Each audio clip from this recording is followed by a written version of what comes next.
muzibu ky'okuzimba abavubuka banno obabulire baagala ensi yaabwe bagigatteko. Kati gwe ssebo oyimba nnyimba zibalaga ntimbi naga okakasa Uganda ne mugamba twakukoowa mu maaso g'abajeno abaali beetoolodde ku mmeeza eyo, mu maaso g'aba ne mugaa twakukoowa naye sika bw'ati n'agamba mwankoowa. Nze asula wabweru ng'enkuba empewo efuuwa, omusana bwe gujja gunzigwerako, mwe ne mwebaka ne mulya ne munywa ne muzaala. Nasanga wano abantu 13,000,000 nga nzija, kati muli 40,000,000. Senga mbanga mwankoowa nze abakozizza. Waliwo bapulezidenti wano nga bamalako myezi. Kyogamba dduka oyo gwe nabawonya okuba nti ntaddewo resistance nammwe mukule. Temumulaba mwankoowa naga kati gwandibadde n'ennyimba ezo. Pulira otambudde amawanga owangudde awaadi nali mutwalidde z'awaadi. Naŋŋamba eyo wandigiwangudde ddi ng'oli mu kampu z'ababundabunda. Naŋŋamba mwankoowa I looked a fool ne mga nsaba kunsonyiwa ekitiibwa. Kuba najja ndi furious nnyo awo wennyini nalabika ng'omusiru naye ntandika okumwetondera kuba nagamba yajja 13,000,000 tuli 40 nange kennyini mwensobodde okukolera lwaki sisooka n'ensiima ekyo. Naŋŋamba sooka olindeko okulaba weakness yange, sooka olabe ne strong points zange.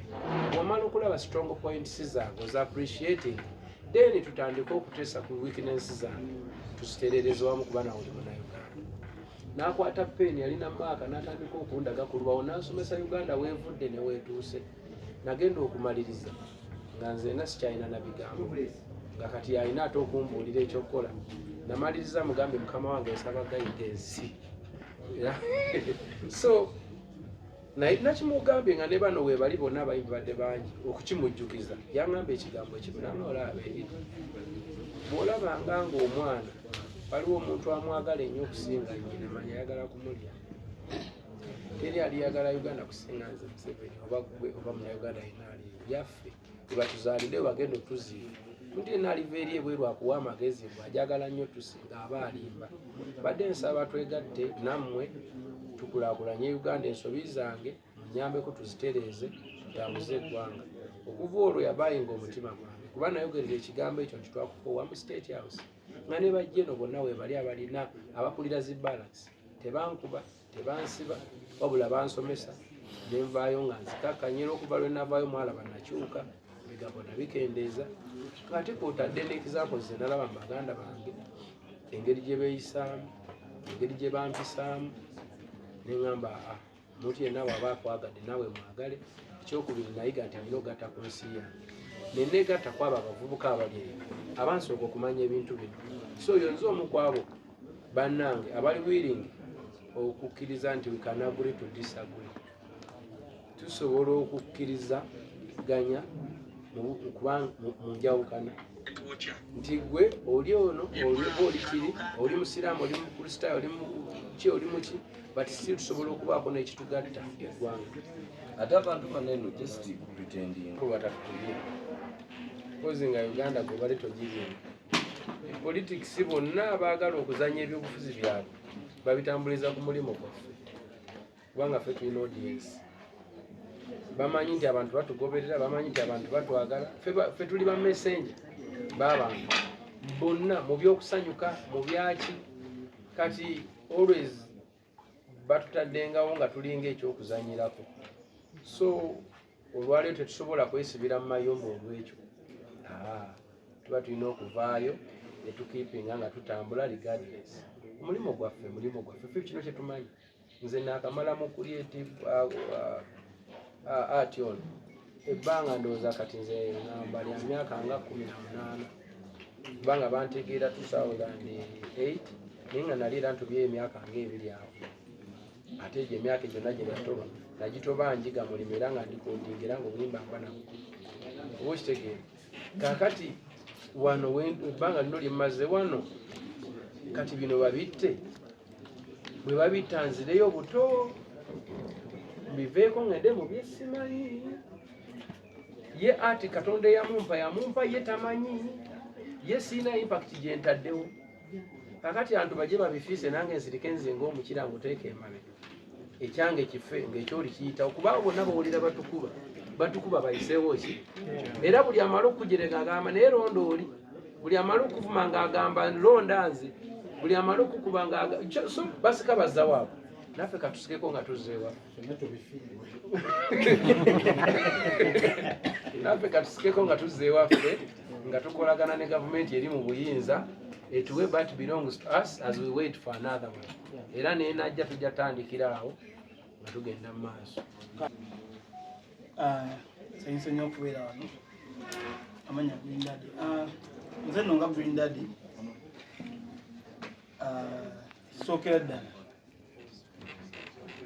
ndi Green Daddy gw'olaba wano neera nange ndaba enkiikiridde nnyo bangi nti example gyensobola okuwa nti ekyokuba nga Eddie Kenzo ye president naye nga nange nsobola okujja nentula wano si kintu kitono nti ngwaga nkiikiridde bangi nze nsobodde okukola ki okujja ne yali badde mulala nga yazze era yali tudde mu ntebe eno nti twali twegombanga abayimbi okuba nga tulina oyo omuntu abayimbi balina ebizibu bingi muganda wange nze nyina baganda bange bentera osisinkana nakunyumizamu ebizibu bye n'ogamba nga yalaba oli bulungi naye nga nawe olina ki ebibyo naye nti okuba nga omuntu nga president nti atuukikako osobola okujja n'omubuuliramu nti muganda wange ekiriwo nno nti batabusemu wanne nti waba omuntu gwe tumanyi osobola okutuukirako tubuulira ebizibu byaffe ali mu kusukkulumizibwa kituwa essuubi nti bintu byakutereera mu bunnambiro omuntu gwe tukola ki bwe tumanyi ng'ate nga bwegambye nti atuukikako kuba bangi batuuseeko abamu tebatukana ku level kwali naye ng'era tebatuukikako naye nga tebasobola kutuukako ku level kwakolaki kwali naye ng'era be distance ng'olaba nti oba olina kyawo omugambo olina okwetooloola booti naye nga bwegambye newe yali badde muyimbi mulala yenna oba yakayimba oluyimba lumu ng'abadde atuuse wano abadde akyofuna omukisa ogujja wano aloko kyagambye ndi musanyufu nnyo nti omuntu yennyini agwanidde ebifo yali mu kuweebwa ebifo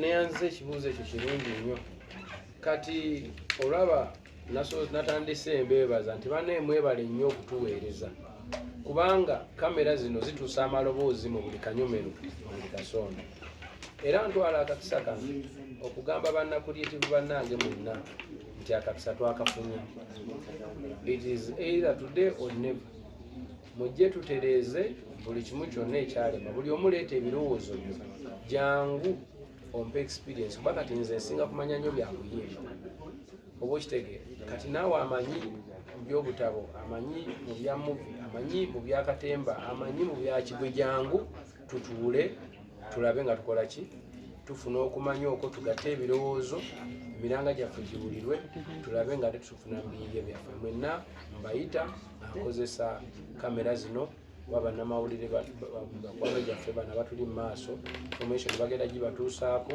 mujje buli alina idea yo nze ndi muntu atuukikako Green Daddy muwulidde eseeraga namwe mwennyini mukimanyi bannamawulire nze munkubira nkwata kubanga neetaaga abantu at the end of the day bino bye tulimu byonna bijjako era kumakya nga tebiriiwo naye ate abantu bo balibeerawo gwe ne bwoliba toliiwo Victor ojja kuzaala omwana alabe ekifaananyi kyo ng'olina Uncle Kenzo ampite uncle nange mba mufunye oluusi alibeera mukwano gw'omwana wange oba oluusi mujja kumbeererawo mu masanyu oluusi ate nemunaku kitegeeza nze am open to friendship, am open to everyone siina ebyo byonna myamu Edisa Musuza Eddie Kenzo bino byonna Mukama byatuwa atuwa buvunaanyizibwa ku serving it is a service tekitegeeza Bwakabaka okubeera wano it is just a service to serve and I'm ready to serve so you are all welcome byetukolako era president nebyo twamujjukizaako okuba ntusooka netukuŋŋaanya atirina tumuteeke mu doketi yemu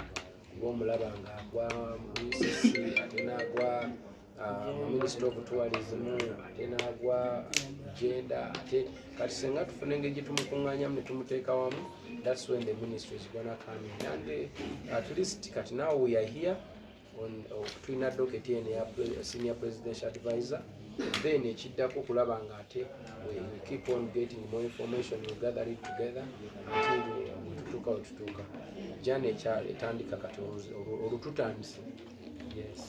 Kuyingira mu nsonga ezo ffenna ne bannange okutwaliza awamu nga tuyita mu ddoboozi erya unity obumu bwe tukozesa kubanga naffe kennyini nga federation tulaba supporting mu eyo event yennyini batukubira omulanga nga waliwo ebiganye ne tubaako obuyambi bwe twasindikayo okulaba nti wabaawo ekibaawo kati era ndowooza ekyo kituwa ekkubo okubanga tusobagamba bannange watuwentu naye abali awamu bayomba abooluganda bita ebikonagana tebyatika. We shall really bring them together.